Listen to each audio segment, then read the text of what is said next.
AITA for refusing to be my brother's groomsman and refusing to attend his wedding because of what his best man did to my wife. Hey, Reddit. I'm in a pretty tough situation with my family right now, and I could really use some advice. For context, I, 33M, have two brothers, Steven, 35M, and Mike, 30M. Growing up, our family was really close with another family, my mom's best friend from med school, who has a son, Adam, 35M. Adam was practically our fourth brother. We were inseparable as kids, spending holidays and weekends together. I used to really admire him, but that changed when I started noticing some unsettling behavior as we got older. When I was in high school, a close friend confided in me that Adam had been aggressive towards her, hugging her without permission and once trying to pressure her into sleeping with him. At the time, I brushed it off, thinking maybe he didn't mean any harm, but it made me start paying more attention. As the years went on, his behavior became harder to ignore. Adam also made jokes that crossed the line. In college, while we played on the same baseball team, he'd say things like, "If you want to lose your virginity, just find the drunkest girl at the party and take her upstairs." He was known for being inappropriate with women, and it wasn't something I could laugh off. My respect for him faded quickly. Fast forward a few years, and I met my wife, Erin, 32F. She's incredible, smart, kind, and the love of my life. From the start, she didn't trust Adam. She'd heard things about him from the women on her cross-country team, and frankly, she didn't feel comfortable around him.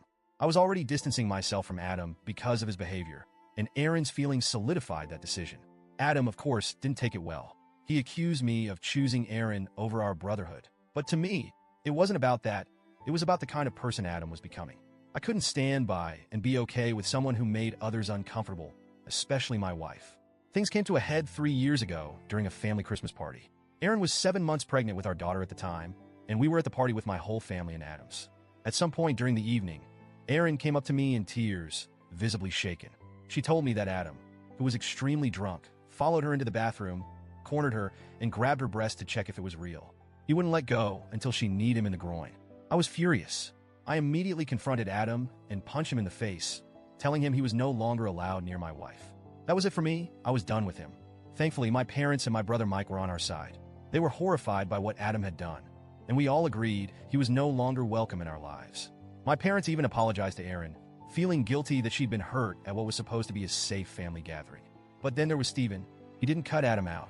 In fact, he defended him, saying that Adam was drunk and didn't mean any harm. He downplayed it, saying it wasn't real sexual assault because Adam didn't go under Erin's clothes or escalate things. I couldn't believe my own brother was minimizing what happened. We've been distant ever since. Now, here's where things get even worse. Steven recently got engaged and asked me to be a groomsman. I thought maybe it was an olive branch of sorts, until he told me that Adam was going to be his best man. I was stunned, but not totally surprised. I told Steven that I couldn't be a part of a wedding where Adam was involved, especially as the best man. More importantly, I didn't want my wife or my daughter, who's almost 3 now, anywhere near him. Steven blew up, accusing me of holding a grudge and being jealous of his relationship with Adam. He even said that Erin was driving a wedge between our family, which couldn't be further from the truth. Mike has also declined to be a groomsman because he doesn't understand why Steven would choose Adam over his own family. My parents are heartbroken and have asked Steven to reconsider, but he's standing by his decision. My mom, in particular, is desperate to keep the peace. She asked me if I would at least attend the wedding, even if I'm not in the bridal party. She promised to keep an eye on Erin and our daughter to make sure they stay away from Adam, but I just can't do it. I told her I won't put my family in the same room as the man who assaulted my wife, no matter what. I know that Adam might not pose a physical danger, but the emotional damage is just as bad. Now, my mom is worried that if I skip the wedding, my relationship with Steven will be permanently damaged. She says she understands my position, but she keeps asking me to reconsider for the sake of the family. So, Reddit, AIEA for refusing to go to the wedding? I'm just trying to protect my wife and daughter, but I also don't want to lose my brother forever. I don't know if there's a way to fix this without sacrificing my values.